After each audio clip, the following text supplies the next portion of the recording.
আমাদের শিক্ষক উত্তম কুমার স্যার সবসময় যে মেয়েদেরকে ডিস্টার্ব করে এবং মেয়েদের গায়ে হাত দেয়।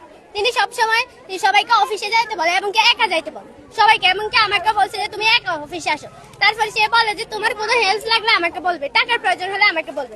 আমাকে বলে যে 3 তলায় যাইতে, কিন্তু বলছে তুমি একা যাইবা, কিন্তু আমি যাই না।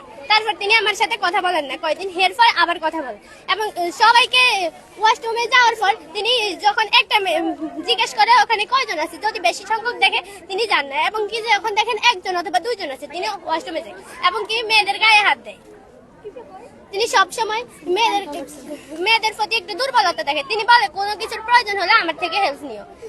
আমাকে বলে তোমার কোন বিষয় নিয়ে সমস্যা, আমি বলি ইংরেজি। বলে কোনো সমস্যা নেই, তুমি শুধু লেখা চালু করো, সেন্টারে যাওয়ার পর দেখবো তোমার কি হয়, সবকিছুর হেল্প আমি করবো তোমাকে। তিনি প্রতি সময় নামাজ পড়তে যাওয়ার সময় তিনি ওখানে গিয়ে মেয়েদের দেখেন। তারপরে ওয়াশরুমে যাওয়ার পর তিনি যখন কালকে ওয়াশরুমে যাওয়ার পর মেয়েদেরকে তিনি গায়ে হাত দেন। এ নিয়ে আমাদের দাবি।